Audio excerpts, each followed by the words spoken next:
Hello, I am Chris from glorious nation of Austin, Texas. Welcome to my show, Digital Noise. Here's my cohort. They call him Papa Bear. Isn't that adorable? Hello. Today we've been talking about the films from decadent American nation about killing people and horrible mutations. Yes, it's much like glorious home of Austin, Texas. Is good. We would make a good team doing that, man. We should be like, they should cast us in Borat 3 as like his like nephews or something. That's apparently coming out like this week. I did not realize that. Just saw it. Yeah. Like not 20 minutes ago I finished it. I knew it was coming out soon. I'm really excited to see Giuliani fondle himself. That is strangely become the thing that I'm most looking forward to this day, and that's a fucked up situation. The whole Giuliani sequence, your mouth will just be open. I was like holy shit! I can't. This guy, yeah. I can't wait. But we're not reviewing a Borat today. No. We're not. We're reviewing a stack of movies though that are, let's see, pretty much horror movies. Yep, pretty much horror movies. If we had time down the middle. What'd you say? I said straight down the middle, the whole thing. Yeah. Well, we got a big stack, and part of that is because we got a big box set this week from Blumhouse, the Blumhouse of Horrors 10-movie collection. I'm not going to say we went back and rewatched every single one of them. We rewatched some of them. I watched a fair bit more than I intended to initially, and I will also admit, I had a moment while watching that Blumhouse horror set where I learned to appreciate bad studio horror in a way that I hadn't before. And like, it was a nice zen moment in my old age. It was nice. My old age of 36, that is. Well, yes, you're just so advanced. You're just the Methuselah Jr. Back in my day. I could tell you some stories.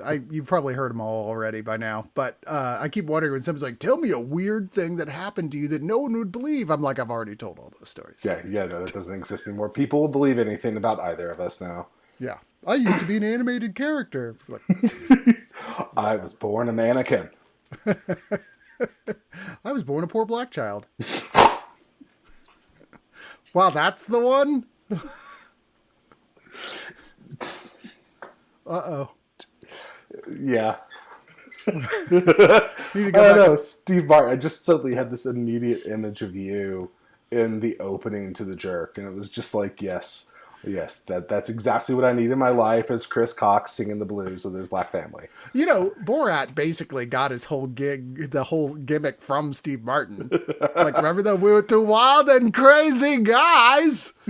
Yeah, you're not wrong.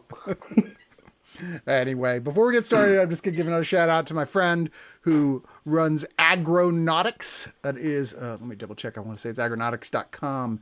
Yes, it is Agronautics. AGGRONAUTIX.com. That makes cool punk rock and scary bobblehead figures.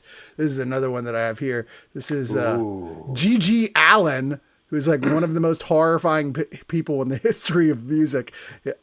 Like, this is a collection for people who like extreme things. Now, if you'll notice, there's a thing here at his feet. Oh, no, it's... For those of you who are listening and not watching, which, by the way, you should subscribe and watch. We're pretty. But there's poop. There's poop on this thing. It is delightful. Yes. There's a bobblehead poop. He used to poop on stage and then throw it at the audience. There's a story I haven't told how I was hanging out at this bar in town called Emo's. And right next door was this other bar that I'm blanking on the name of, but it was kind of like a shithole. And they would get the super grungy bands, and even Emo's, which was a punk rock club, would be like, I don't know. So they had G.G. Allen there one night. G.G. Allen, like I said, famously spits, pisses, poops, he vomits. He's disgusting. And you chose to go to his shows? No. I was hanging out at Emo's, and my buddy who worked at this other club is like, dude, I will pay off your whole bar tab tonight if you come and help me clean up, because I just want to get out of there fast. He's not telling me it's G.G. Allen, right? I'm like, yeah, sure. So... you know, we leave, I go over there, and immediately the smell hits me. And I was like, who played here tonight?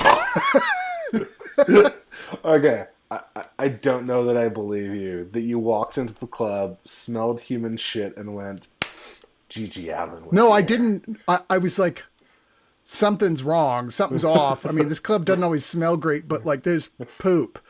And he's like, it was Gigi Allen. I was like, fuck you, man. Deal's off. Here's your money back. Good luck. Don't shit where you work. Oh. Anyway, we are here to talk about movies. So let's talk about movies. We're not going to start off with Blumhouse of Horrors. We're going to talk about a film that was kind of a real life horror that turned into sort of a sweet story and then was also really sad. Sort of, kind of. Yeah. Yeah. And that's The Elephant Man. This is my first time seeing this movie, by the way. This was a new Lynch experience. I went into this really curious what it was going to be like, knowing it was like early Lynch, but still one of his more successful and impactful movies. Yeah, it's like his film he made after Eraserhead. Yeah. Weirdly. He went right from Eraserhead, which is this tiny little self-financed, really disturbing, really abstract art horror film, to being given a major studio deal to adapt the story of The Elephant Man, Joseph Merrick, although the film calls him John Merrick, which was an honest mistake, I believe, because there was a very famous story written about him in the newspapers that had changed his name to John Merrick. So it was like, okay. But I mean, this is like produced by Mel Brooks. I mean, this was kind of a big deal when it came out. It was even a huge financial success, a huge critical success. 8 Academy Award nominations: Best Picture, Best Director, Best Adapted Screenplay, Best Actor. I mean, and then there was a lot of criticism for not having, for no honor for the makeup effects for it, which are incredible. They literally created the Academy Award for Best Makeup and Hairstyling the following year because of all the outcry about it. That's crazy. You know all what? right. It And this, like I deserved said, it. Lynch, this guy, ultimate weirdo, David Lynch. I mean, if you've ever seen Eraserhead, you'll be like, how in the fuck did that guy get a major studio deal to make a movie?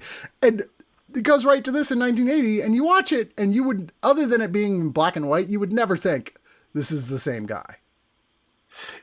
Yeah, well, that's because it's Lynch starting to do what Lynch has done best, which is pitch that early film aesthetic. You know, he's gotten into the 50s, and this is very much what I think he purged with the Lumiere project he did, where he's filming this like you would film a movie that came out in the same era that this individual, like very early film, really simple tracking shots. His sets are amazingly gorgeous in this movie.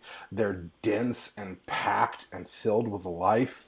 I started this kind of going in wondering what it was going to be like, how traditional it was going to be. And it's definitely Lynch eschewing more with a mainstream sensibility, but there's no doubt that it's a David Lynch movie. It begins with like the soul moving through the stars, and it cuts to swirling clouds of emotion several times. It's undoubtedly Lynchian, Yeah. but this is a beautiful movie. Just I adored the heck out of it. My wife came in and she watched the last half of it with me. Basically, not too terribly long before everything goes horribly, horribly wrong at the end. Yes. The story follows Anthony Hopkins, who plays a very young Anthony Hopkins. It'll make you feel so old watching this. I swear to God. So baby-faced. Yeah. Who plays a doctor. He hears stories of John Merrick, aka the Elephant Man, who suffered from elephantitis, whose whole head was this huge explosion of non-stop growing bone and flesh, who literally can't even sleep lying down because he would asphyxiate. But he's working as a circus freak. I mean, what else was he supposed to do at this period of time? This is at the same time as like Jack the Ripper, right? Yeah. And he offers to pay him if he allows him to examine the man in the hospital, to pay the guy running the circus. So he brings him in, famously on the cover with a bag over his head. And slowly, after assuming that he must be like an imbecile, realizes he's not. He's actually incredibly well read. He's very religious, but not in a crazy modern day sort of sense. He has faith. Yes. And it starts despite some really horrible people who are still trying to find ways to make money to exploit him, it starts being this really human story about the just pure and good soul inside of this man. It's very sad. It's very disturbing. It's very beautiful. And it also, to me, I've seen this movie several times in my life, feels a little dated at this point in terms of it gets a little cheesy, quite frankly. At least for me. I was like, this is kind of corny in the third act. I mean, you're not wrong. It very much is. It only worked for me because it had that push to an early film sensibilities, like the early days of silent film, only with more modern cameras. So, like, that there was a certain amount of theatricality with the performances, which basically means overacting, that I expected and went with because of the aesthetic. Like, that didn't end up really bothering me, though it is very much a movie of a bygone era. Yeah. And, John Hurt plays the Elephant Man, which impossible to tell. There's Didn't no way you could until tell. the credits came up. Right. And this also stars Anne Bancroft, John Gielgud. It's kind of an essential watch completely outside of being a David Lynch fan. I mean, it really is. There's a lot of stuff here that is deeply worth admiring. And I'm really glad that Criterion is the one who chose to put this out, because they struck a brand new 4K transfer for this thing from the original negative. So it looks incredible. It's, in a gorgeous book, as always, with a full booklet with interviews from Lynch from 2005 and from an interview with him, and then a book, Lynch on Lynch, which you ever get a chance to, there's a whole series of books that are like director on director. It's like Cronenberg on Cronenberg, Lynch on Lynch, that sort of thing. They're all out of print, but they're all fucking fantastic. It's just like a whole book-sized thing of just a straight-up interview with said people about every detail of their career and how they work, and they're just wonderful. I do, in fact, have the Lynch on Lynch one. Shocker. But this has a series of interviews that are archival with John Hurt, Frank Connor, who was the stills photographer on the film, Jonathan Sanger at the BFI, a Q&A session with the producer, and then an interview with David Lynch. That's with that one in particular, which is obviously the gold one to go to. Here's 25 minutes. It was from 2009. There's also a lot more older archival stuff on here as well that's brought in. It's a solid package of stuff here for vintage radio spots. I mean, if you haven't seen this, now you've got no excuse. Yeah. I mean, this is a wonderful set. In fact, last week, when I wasn't sure if this was going to make the cut or not, it was probably going to be my pick of the week. Oh, denied. Yeah. So we are going to move on, as soon as I click some buttons, into the Blumhouse of Horrors. Insert sound of thunder and lightning. 10 movie collection. Ka-ching is what you mean. What'd you say? I said ka-ching. Yeah. So part of my moment of understanding of cheap trash cinema was watching this and being halfway through and going like, these, on the whole, like not too many of these are terribly atrocious, but they're all okay. And then I started Googling like how much they cost versus how much they made. And I think the movie that had the worst performance made 10 times its budget back. Yeah. He goes very much from the Roger Corman school of film production. And often it pays off in spades. Now, he's not paying quite as little or making them as cheap looking as Corman does. With today's technology, you don't have to make a film look cheap looking. People are making films with fucking iPhones these days. But he does. He gets results, even if it's like a roll the dice to see if this one's going to be the huge money-making hit, like Get Out, or if it's going to be a tiny film nobody gives a shit about, like The Boy Next Door. Right? And both of which are, of course, in this collection. There's going through this. All right, so I talk about this a lot. Whenever you start seeing huge sets of films that were high-profile films coming out from a company being released, it's almost always because there's a new generation of media that's out, which in this case is 4K, and they're just trying to get rid of the stock of Blu-rays they have. And this is all Blu-rays in this set. So this is them going, well, we got a bunch of these in the warehouse. I feel like anybody who was going to buy these has bought them. But maybe now if they're like, oh, but there's like 3 in there I really want, and I could get rid of my old collection, my old singular copies. I get that, man. There's more than enough in this set to say, wow, this is worth getting to have these movies, even if it happens to come with a couple just total fucking clunkers that anyone would be embarrassed to have in their collection. Yeah, agreed. I was going to ask, are we going to go through movie by movie, or do we just want to talk about it as a group? You're damn straight we're going to go through movie by movie. Let's do this shit then. Well, it's Halloween month. Halloween spoopy season. Oh, Lord, those two are spooping.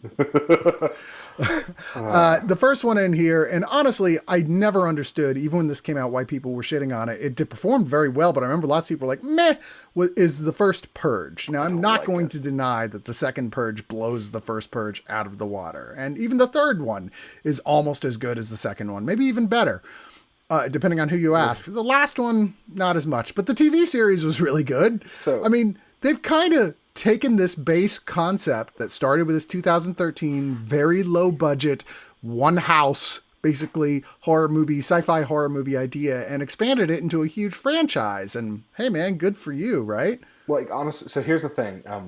You're going to notice a trend in these first few movies where I think that the first movie is terrible and everything else that came after is pretty decent. I really don't like the first Purge movie. I think it's a great idea. And I think the actors are good, the cast is good, but it does some really stupid, tropey things that I never could glom off with. It just didn't feel right for the characters. I think that the sequel, you're right, like, 2 is amazing. 3 is pretty great. 4 is, you know what? I pretend it's Purge 1. It's okay. It's got a great lead. Yeah, the fourth one. Know, That's the one thing I'll say for it. I've forgotten this movie exists, and I just consider that the first Purge movie. So, like, this is good. Like, if you like the slasher genre, if you enjoy that with a little bit of on-the-nose social commentary, it's fun when a movie is about something. This is a good movie to watch, even though I don't like it. I mean, it sets up the very political profile of this series. It's in it. It's 2014, so it was 2013 when this came out. So it's like, this is happening next year. So it says this totalitarian political party are voted into office following an economic collapse. So far they're pretty dead on. Yeah, the new founding fathers. I mean, Republicans. Yeah. And they pass a law that says there's a purge for 12 hours each year, once a year, where all crime, including the worst of crime, murder, rape, whatever, is legal during that period, except against government officials and emergency services. So it follows this guy who is a rich guy, played by Ethan Hawke, and his wife, Lena Headey. And they're not really that afraid of what's going on because they're rich. Yeah. But, oh no, this is the year that someone decides they are going to eat the rich. So it's a home invasion movie. It's, like I said, literally almost entirely in this one place here. Wait. It's not the... Sorry, I apologize for correcting you, because it's not actually an Eat the Rich movie. It's a rich hunting the poor, and they hide the poor guy in their house. And it's the rich teens trying to destroy itself. So really, I guess you're right, it's the rich eating the rich, but... Yeah, I mean, like, no one is safe. Sorry, I had to be the comic book guy, you know? Well, actually... The idea of, don't you Aaron-splain to me, the idea of what Republicans want becoming a thing is going to be destructive for everyone. Yes. It'll immolate the country if you establish the things that they want, which isn't to say the purge literally, but so I actually did enjoy this. It's simple, but it worked for me. I mean, I remember one of the guys I was with was actually mad at me for liking it, but I think it's because it struck a chord with him. Oh. But it's a strong start, even though I would have preferred to have the other movies coming in here in this collection. So let me say, before we go any further, these are all the original Blu-rays that came out. They're not new versions of them. So this is just coming with the previous stuff that came with the Blu-ray releases of these titles. There you go. And I'm not going to go through them all, is what I'm saying. That was the upshot of that. So coming up next is another film that the sequel is considerably better for than the original, and that is the 2014 film Ouija. Man, and it's weird that this film, like I walked out of this hating it. So I rewatched Ouija and went, this isn't as bad as I remember it being. It's not great by any stretch of the imagination, but hating seems a little unreasonable. No, it's just boring. It's not like offensive. Basically, Ouija tells the story of a haunted Ouija board, basically, that is effectively terrorizing this family. It begins with a genuinely good scene. And then follows with about an hour of the characters trying to figure out what happens, and then it gets good again for 15 to 20 minutes and then ends. And that first 5 minutes and last 15 minutes are genuinely good pieces of horror, and that hour in between is not so fun. It's very much following the recipe laid out by the American remake of The Ring. It is just hitting every single spot along the way that movie did plot wise, of going like, you know, the way the people they know are being picked off, starting to realize that it is inevitable that it's going to come to them, and believing this is really happening, going in and doing your microfiche research, finding someone who was a survivor and thinking that you found an answer to everything, only to find out that the answer has even made things worse. Like, yeah, it's The Ring, but not good, which The Ring is. Once again, I like ghost movies. Ouija boards scare the fuck out of me, although I really want one. I'm like, I want to have one just so I can stare at it and let it freak me out while I never probably use it. I'll just be like, maybe today will be the day I pull out the Ouija board, and it probably will never happen. No. But this has Olivia Cooke in the lead, who obviously has gone on to do many big things. She's one of the leads in Bates Motel. She was in Vanity Fair. She's kind of a big actress. But if you get a chance to choose either one, the prequel, Ouija Origin of Evil, which came out in 2016 and is directed by Mike Flanagan and written by Mike Flanagan, is way, way, way, way better. Yeah. Easily. It's legit good. And then what follows are they two? No, one of the two movies in this set that actually kind of made me angry. One of the two what films? There are two movies in this set that made me angry. Oh. One of them we'll get to later on, which I have words. And then this next one, Unfriended. Yeah. Which, like the previous couple, the sequel is better. I was shocked that I really enjoyed the sequel. Yeah. We saw it in the theater, and I was like, well, because back then we would just see anything they basically had a press screening for. It didn't matter how much we didn't want to see it. We'd be like, we're going. Yeah. And I was like, Unfriended. Geez, Unfriended was so bad. I was in that screening with you. I remember. Oh, we're okay. So Unfriended Dark Web, which came out in 2018, 4 years after Unfriended. Unfriended, just terrible, boring, found footage type of thing, but a computer screen film, which is essentially just found footage. It's just a screencast through a MacBook. But it was so bad. I was like, oh, we're just going to see the same movie again with different characters dying. And it was like, wow, this is really clever. Why didn't they do that the first time? Yeah. Yeah, I hate to say it. Like, there's nothing really to recommend about this movie for me. It was bad through and through. The kills are bad. The story is bad. And there is a point in the movie about 2/3 of the way through where shit has gone down. They are all aware something is going on. The ghost boots them from the video call. So, like, it's done. They can leave.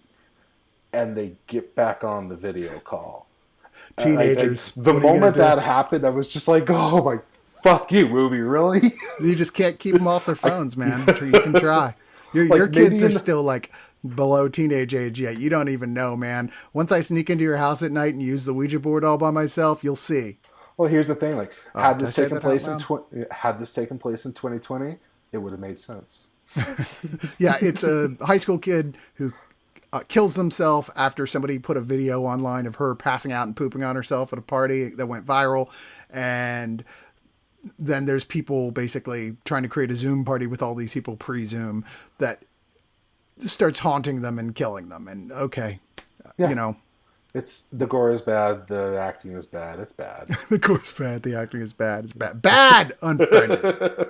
Another film, like, so far we're 3 for 3 for films that we really wish they had put the sequel on instead of the first one, which is something you don't usually say about any movie genre except horror films. Well, and I noticed that I don't know if you did this on purpose, but you seem to have stacked the front end with the not necessarily good ones.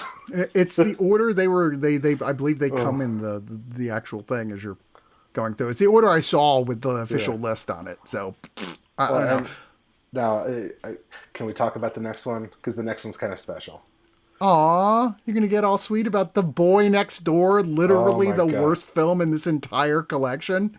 Yes. I hated this movie. It's an atrocious movie. It is abysmal front to end. It is sexist. So the plot, basically in 30 seconds, is Jennifer Lopez is a poor teaching wife who her husband cheated on her, and she's trying to figure out if she wants to forgive him. They haven't slept together in like 9 months, and basically sex on a stick 18-year-old moves in next door and flirts with her, and she fucks the shit out of him. Like, age difference is a thing, but go for it, girl. And he proceeds to single white female her and completely destroys every aspect of her life, because how dare a woman get hers? Yeah. This movie is abysmal, offensive, and sexist, but it is so horribly bad that it has transcended into the Room levels of, we're going to watch this to hate on it, because this is indeed the movie. I don't care who you are, you've heard of this, where an 18-year-old guy buys a teacher in Middle America a first edition book of the Iliad. It was the Iliad, right? Yeah. Just like it. It's so bad. It's terrible. There's no redeeming value except maybe to get really drunk and watch it and laugh your way through it. You're going to be yelling at the screen. Have fun with it. It's a holiday special level movie. The critic from Time said, it's a rare movie about women, and it's the bad movie Hollywood needs right now. It's perversely refreshing for its focus on women's issues. I'm like, what fucking movie did you see, dude? Because I saw a movie that did exactly the opposite. This was one of the worst films of the year when it came out in 2015. I can't believe... I mean, I'm not shocked that they've still got stock of the Blu-rays of this thing, because who in their right mind would actually buy this? I mean, you have to be one of those people who's just obsessed with either Jennifer Lopez or the young hottie Ryan Guzman in here. And is that actually, is he the son of the other Guzman? I do not know. I will say that he is on Wikipedia. So this is the movie where I transcended. It was this and Truth or Dare, where I watched the two of them back to back and was going, I don't understand. Like, I can't, like, my brain can't wrap its head around them existing as films. Fine, and we'll get to this. We'll get to the second worst film, then Truth or Dare. I Googled it, and I was like, oh my God, this movie made like 9.5 times its budget back. This movie was a bona fide hit, which just, my head blows up at that. I guess Jennifer Lopez in Single White Female puts butts in seats. Like, here's the thing. Boy Next Door is a more lucrative movie than Serenity. And it is a more lucrative movie than Scott Pilgrim versus the World, which just, what a terrible world we live in. but also, like, good for Blumhouse for legitimately finding the pulse of America with their shitty horror movies, because their marketing department is like on point. They go them. I mean, the second worst movie in the set, you said, is Truth or Dare, which came out also known as, what I think is one of the first films they put Blumhouse's at the beginning of the title. Blumhouse's Truth or Dare. Came out in 2018, cost $3.5 million, made $95 million worldwide. So obviously a success. And this is the other movie that pissed me off. I got so angry at this movie. But at least, like, the last one, Boy Next Door, is made by Rob Cohen, who's actually made a few good movies in his time. He made the first Fast and the Furious film. This is made by the atrocious Jeff Wadlow, who, let's see, Kick-Ass 2, True Memoirs of an International Assassin, Fantasy Island. Yeah, this guy sucks. And this movie sucks.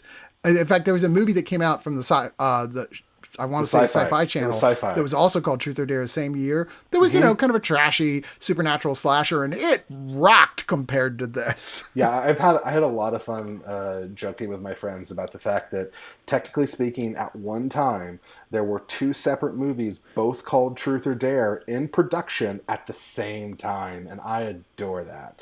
And since, just don't watch this movie, but it has the most offensive character shift I have ever seen in a movie. To like just the movie opens with the main character literally shooting a promotional video to encourage people to come do not Doctors Without Borders, Habitat for Humanity. Habitat for Humanity instead of getting drunk at spring break, which was just let's think about that as a character for a moment. What kind of person makes that video? And the movie ends with them directly, purposefully being responsible for maybe millions of deaths, maybe millions. All right. So once again, this is another Blumhouse film that's ripping off elements of The Ring really badly. And I apologize for a spoiler in there, because I'll admit there is, but it's 5 years old or 2 years old. Don't watch it. Evil, revengeful spirit who wants people to play Truth or Dare, but once you do, it's going to come for you. But the deal is, if you do it to someone else and tell someone else Truth or Dare, it delays it and pushes it back. So you're like, oh, well, you bought yourself some time. So, except not scary, not good gore, really bad characters, really boring, terrible fucking movie. I don't know. There's so many better movies they could have put in the set. Even even looking back at their older films, I'm like, why these? And it's because they had to shove some good ones in here, and they had to and they filled up the rest with all the shit they couldn't get rid of. Yeah, pretty much. You hit the nail on the head. Your theory holds water, because they truly picked like the worst. Like a couple of good ones, and then everything else is the worst version of what they could have picked. Well, I mean, there's a lot of filler. There's a lot of stuff in here there's some stuff in here that's popular that I didn't care for as much. Like the next one is The Visit, which is the M. Night Shyamalan film, which a lot of people thought was his first good movie in years. Is M. Night deciding, well, I'm going to do this whole found footage thing that everyone else is doing right now. And it's Hansel and Gretel, a modern day take on that, with these, this brother and sister who live with their single mom and estranged from her parents, but her grandparents find the grandchildren online and say, why don't you come out to our farm? Your mother's going out of town, so why don't you come out and stay with us? And they go out there. She's like, oh, I'll make a documentary about this, and start seeing some weird shit that's going on at Nana and Pop's house. And before you know it, someone is getting hit in the face with a full diaper. Yeah, I didn't watch this movie. I know enough about what happens from when it was coming out. I have heard people say it's a good thing and they like it, but I don't need to see a diaper in the face in my life. I'm okay without that. Yeah, it's like 67% on Rotten Tomatoes, so there was an awful lot of people who really did not care for it either. I think a lot of the positive reviews were those mixed positives where you're like, why did you pick positive Rotten Tomatoes, or why'd you pick fresh? I don't know. Who can say? I did not find this enjoyable at all. I really had a hard time getting into it. I certainly know people who don't feel that way. It's fair. Your results are going to vary. Horror is very subjective. I just thought it was kind of gross and very predictable, and I'd rather watch Lady in the Water, and that was not a good movie. No, it was not. At least that one's absurdly bad. This one is just kind of by the numbers. You know what? I'm not going to lie. I actually kind of legitimately like the next Shyamalan movie we're going to talk about. All right. Well, you'll be... I know that I'm in the minority. So they have also put, because it's Blumhouse, Split on here, which was Shyamalan's kind of backdoor Justice League pilot. But basically it tells the story of a character with, I think, 7 different personalities, played amazingly by James McAvoy. That's the one thing I'll give this movie is James McAvoy is terrific at just phenomenal. And he's basically a zookeeper or a worker at a zoo, and he lives there, and so he's very antisocial. And one of his personalities basically kind of likes to kill people. And so he goes out and he captures people and tortures them because he's a serial killer. And so the movie focuses around a group of girls who he captures and their journey with him. Yeah, Uh, most notably the wonderful and really sort of singular Anya Taylor-Joy that I'm like, yeah, you can be in better movies than this. But every young actress has to do a horror movie. You know, this is it's like a where rule or something. this is where I first saw her. Was in this movie. You hadn't seen The Vavitch yet? No, well, oh shit! You know what? You're right. I lied. I had seen the Vavitch. Thought But so. yeah, I. This is basically a suspense thriller that slowly kind of connects at the very, very, very tail end in some little half reference shot to the much, much, much better Unbreakable. Unbreakable. There we go. But I mostly enjoyed this movie. It's a fun thriller. I like this kind of movie, and even though I despise where he went with next, I think Unbreakable and this are kind of a nice duology for me. Look, I think that this is not a great film. I think it's got some great ideas in it. I love this idea that one of his last personality, which they like threaten before you finally see it, the Beast, actually has superhuman capabilities. That is well done. That is awesome. Yeah, it is well done. It's pretty cool. Although I felt they could have gone farther with it than they did, it's still pretty well done in here. Anna Taylor-Joy is really good in it, but I just didn't buy it, and it went on too late. It's just back and forth too long, and it's basically just a acting reel for James McAvoy, and an impressive one at that, but it feels like it's just treading water through most of it, so he gets a chance to like play with himself in front of the camera. I did not really care for it. It was the best thing Shyamalan had done probably since Unbreakable, in my opinion, but that's not saying shit. Point of clarification, though, McAvoy does not play with himself in the same way that Giuliani did. Not in the sense of masturbation, unless you're talking about acting as masturbation, which is what I was saying. But this led into Glass, which ties together Unbreakable and this into one movie, and that is really fucking terrible. It's horrible. Yeah, I don't. Horrible. Although I know people who love it. That's not in the set. I'm going to say, though, I really wish Shyamalan would start directing movies that he didn't write the script for. And I know that I guess he's able to pick his scripts, and good for him. More power to him.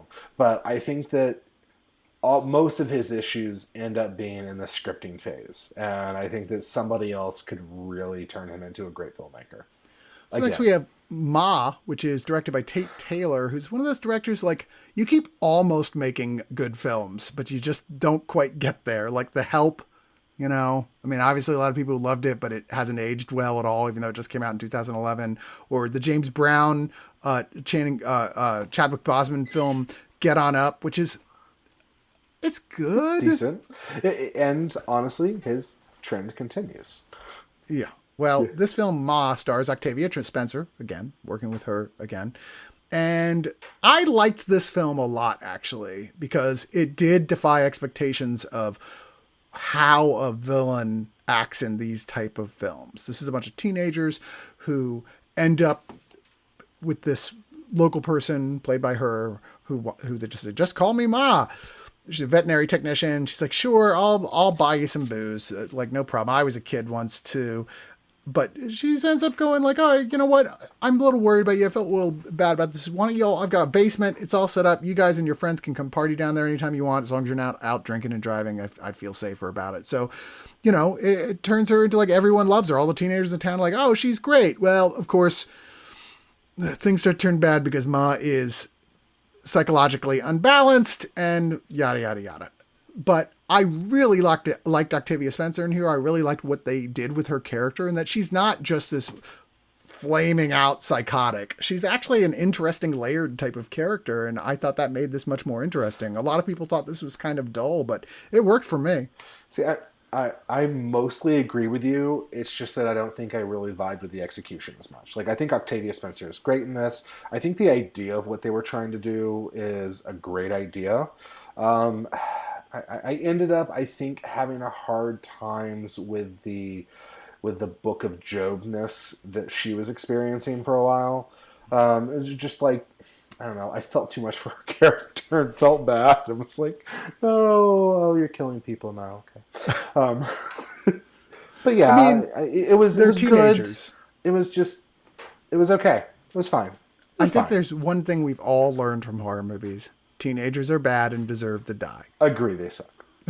We're sorry to the youth who listen to us. Yes, except for those guys.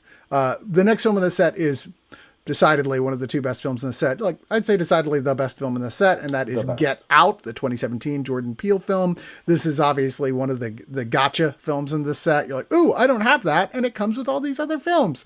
I mean, this is great stuff. I remember being nervous about it because I really like Key and Peele. I really like Jordan Peele specifically. I wanted this to be good, but I'm like, comedian turns to horror. It's not the first time that it's happened. Sometimes it's been bad. Sometimes it's been good. This concept I really want to work. And wow, it worked much crazily huger than I ever could have imagined. Yeah. Get Out was a sensation. I don't think any of us were ready for how good of a horror filmmaker he would end up being. Yeah. Holy crap. This is one of those rare movies that's, I'm sure I can nitpick it, but it's basically flawless. It's like almost a perfect movie. It's phenomenal. And it's funny as hell. It's kind of scary and creepy, and it makes really insightful social commentary. It's absurd if you go into this film thinking, oh, well, that couldn't happen. What are you doing? It's not about that. It's an absurd premise, but it works because of what it's actually talking about. One of the things I said that I defended Antebellum with, but whatever, nobody wants to hear that. Ooh, I haven't seen that yet, and I mostly agree with you in movies. Like, we have a pretty similar taste, so I'm intrigued if I'm going to be like that third person who's like, not third. I know a few others. I think there's like 5 or 6 of us I've now. seen one other person. So, but this also introduced everyone in a much bigger way to Daniel Kaluuya, who has since turned into a much bigger actor. He was already on the British show Skins, which is a huge fucking show over there. And he was in the 2nd episode of Black Mirror too. Yeah. So, but this was his big breakout where, oh my God, household name for this guy, and just had such a great cast other than that. Allison Williams from Girls, Bradley Whitford, who's amazing in everything that he ever does. Caleb Landry Jones, also an early film for him. Stephen Root, Lakeith Stanfield. I mean, come on. I mean, Catherine Keener, Lil Ray Howery. This film's great. If you haven't seen it yet, what are you doing? Watch it. Go see it. What are you doing? What are you waiting for? I mean, unless you're like, well, you're not listening to us if you're one of the MAGA hat wearing guys. So unless you're one of those people, then you should have watched this by now. There should be nothing keeping you from doing it. You know how we feel about Boy Next Door and Truth or Dare. And let me say this set is worth buying to own this movie. Yeah. I would argue it is also worth owning to buy the final film we're going to talk about in this set, which is the tremendously underrated film Happy Death Day, which is the inevitable meeting of teenage slasher and Groundhog's Day, because we are going to fuse Groundhog's Day into every possible other genre plot scenario that exists, God damn it. And this is the time for teenage slasher. And we all knew that going into this. And we went, all right, fine, let's do this. And then it was really fucking good. Yeah. Oh my God. This is just like Get Out, where I went into this like not at all expecting to fall madly in love with all the characters, with the humor. This movie is tight, funny. It's not scary at all because kind of a horror, but basically it tells the story of a girl this woman wakes up in a strange dorm room.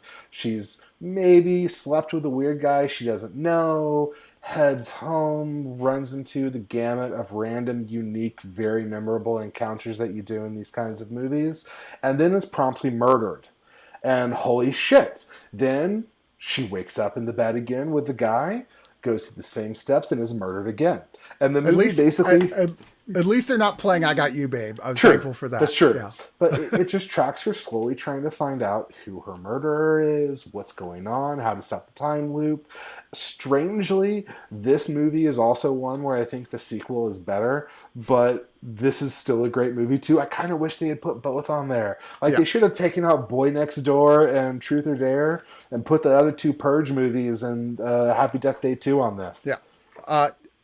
I go back and forth whether I like this or the sequel better. What's amazing about the sequel is, which I don't remember, I can't even think of an example of a horror movie that so drastically changed the entire genre of film for a sequel that directly connects to the first one. Because this starts with the last film left off, and the first film is Groundhog's Day slasher film. The second one is Back to the Future 2 slasher film. Yeah.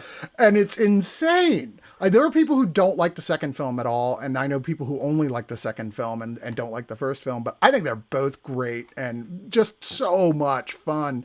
And I love the fact, it's not really a spoiler. It's a spoiler for a joke, because the last scene in here is her and her boyfriend. They're talking about everything they've been through, and he's like, it's so weird. It's like that movie Groundhog's Day. And she's like, what's that?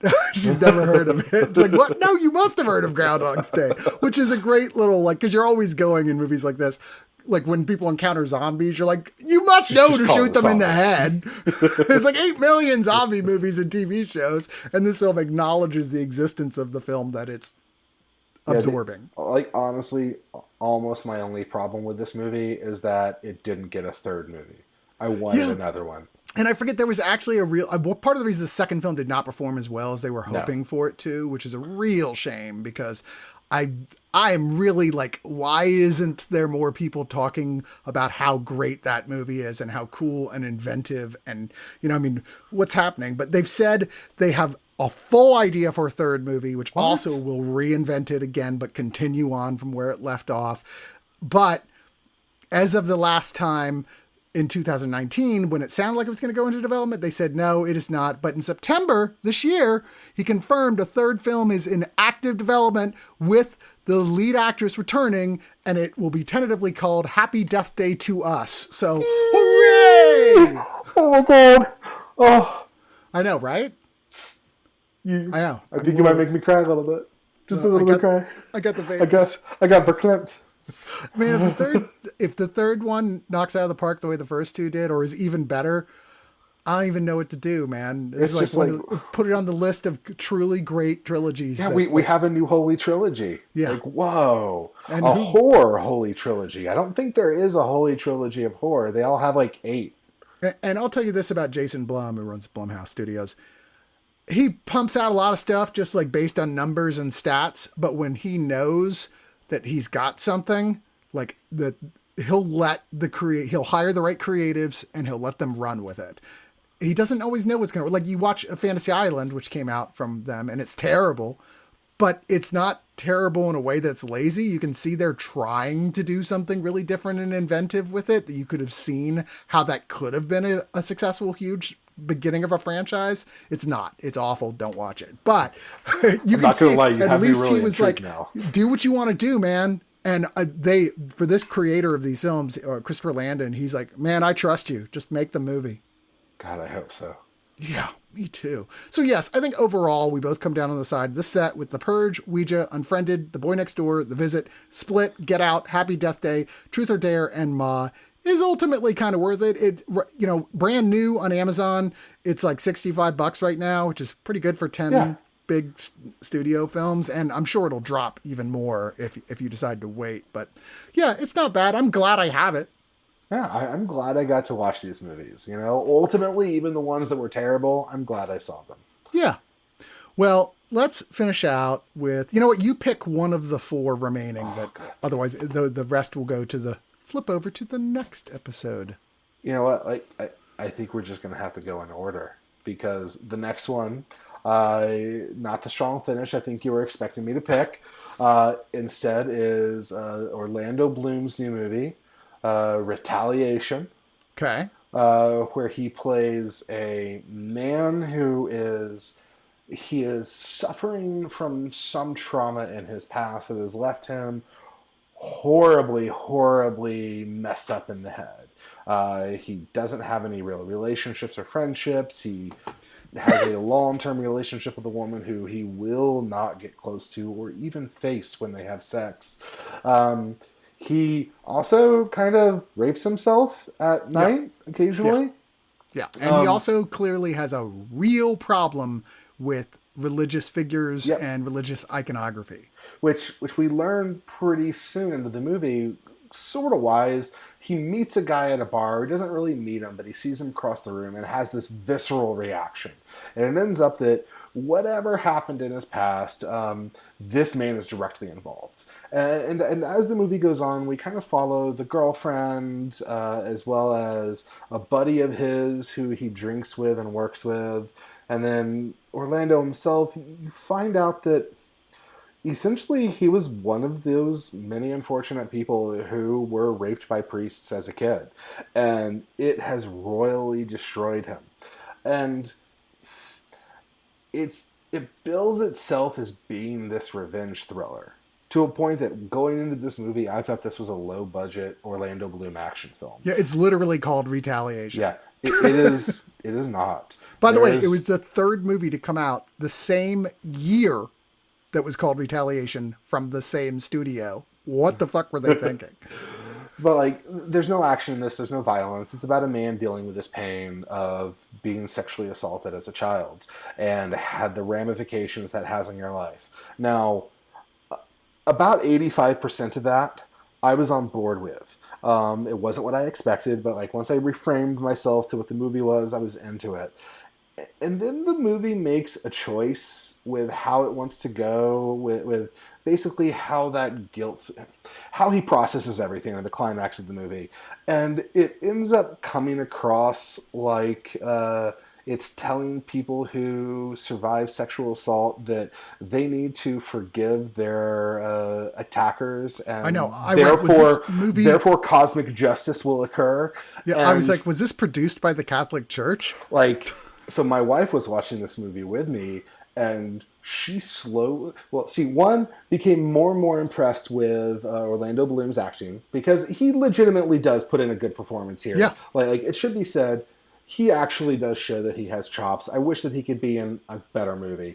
But this movie legitimately pissed off my wife. She was frothing at the mouth because it was like, how effing dare this movie basically say, it's okay that you were raped. You should forgive them. And then like the universe will find a way to make justice happen. And I get that. Yeah, maybe he'll get elected to president of the United States. Like I get from a character standpoint, like I can see someone being completely oblivious to what this is saying and just being like, yeah, like let's just forget about all the issues of the world. And yeah, for this character in this moment, he needs to forgive so that he can move on past the anger. But movies mean something, bitch. And like what is being endorsed in this movie is not okay. No, so, it's not, and it will make you... I can't imagine. Who would this movie not make mad and not in the way the directors intended? Yeah. How could you get to the end of this film and not be like, fuck you? Yeah, you everyone. Know? Like, I don't know how this is possible, but it manages to be a movie that will piss off both people who have been assaulted and people who assault people. Yeah. Like, somehow, it would piss off both of those groups. I mean, I don't want to take credit away from Orlando Bloom. Like, he doesn't get a lot of offers to be the top banana in films anymore because he's one of those guys post Lord of the Rings. They keep trying and his movies keep not making money. So slowly he's been moving down the ladder till he's taking little imperfect indie films like this.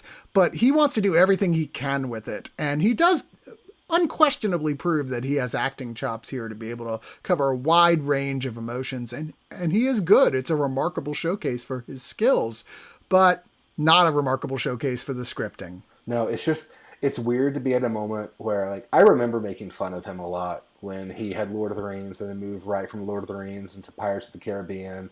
You know, he had Shia LaBeouf syndrome for a few years there where it was like, yes, you're pretty, but you can't act yet. And, well, I mean, he was ridiculously pretty. Yeah. Like, Shia LaBeouf was like, I'll give him rugged. Okay, maybe. Fine.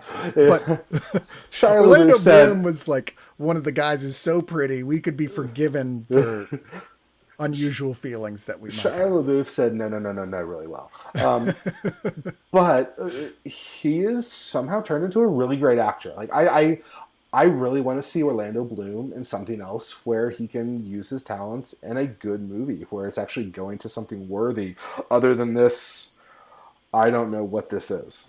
Yeah, he's definitely capable more. He's just, I don't know if he just has a bad agent. I keep seeing him pop up in stuff where you're like, oh, this looks promising, and then it's not. I've seen him in a lot of VOD stuff that was okay this year. Well, I mean, he like seems we to saw have fully him transitioned. in that military film, The Outpost, which we ended up both really enjoying. But Yeah. he's barely in it. Like his agent said, no, it's fine. It's just like direct to VOD. We'll get you out of there. Like you'll be on set for like a week, and then you're gone. You know what? And you're like, he should fire the agent because he should have been there the whole time. And he would have gotten more credit for being in a good movie, but no, only partial credit. Maybe if we're lucky, this is the start of Orlando Bloom as the VOD star, and he's going to start turning out some fun movies.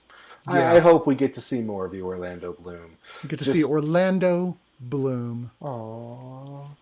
Like a flower. Exactly. There are a few extra features here. There's audio commentary from the directors, the Shamasian brothers. And there is a brutality and honesty for 21 minutes, which is sort of an EPK talking with everyone who's involved with it. Honesty, which is a short film sort of prequel to the movie, which is in this as well. You know, I think there is no way that you should be allowed to get away with a film that is this rude to survivors of sexual abuse, especially from this organization that still hasn't really paid for what they've done and what they've allowed to happen the way that this does. It's, you don't get to preach the Bible at me as a defense for sexual abuse. You just don't. Yeah. Yeah. Boo. Boo this movie. Boo this movie. Hooray for Aaron. That's not Peanut Butter Woodle. That's Papa Bear Woodle, just so you get it right. Hello from glorious Austin, Texas, Papa Bear. Hello. And, you know, you can tell by what I was saying, like, pick a movie. So we'll be back relatively soon with yet more movies. I may need to give you more movies just to fulfill the slate for the next one. I don't. He's like, wait. I can accept that. When's the other guy's turn? But our pick of the week is, I think, as you've already guessed, The Elephant Man. Yeah, actually, I was sitting here. Let me look through the list. Yes, absolutely, The Elephant Man. Absolutely, legitimately the best movie and such a great set. Go Criterion. Whoop, yeah. whoop. Whoop whoop. Cindy We love our Criterion. And don't forget, Agronautics. Hello. Yay. You want me to poop on you? I'll poop on you. I'll poop on you. I don't know. I feel like you've been hanging out around with toddlers so long that now one can amuse you the same way you amuse a toddler. You're like, oh, and who's got the poopy? Who's got the poopy? It's funny. Allen's got the poopy. You were talking about poop on stage, and my first thought's like, I mean, I've cleaned up poop off the floor. It happens. Shit happens. It does indeed when you're a dad. It shouldn't happen to you as a full-grown adult when you're going to see a show. Hey, that's what you deal with when you go to a punk rock show. I guess so. Only at this one, though. I swear. You'll be safe if you go see the Butthole Surfers. What? Go give me hands. All right, we're out of here. Love y'all.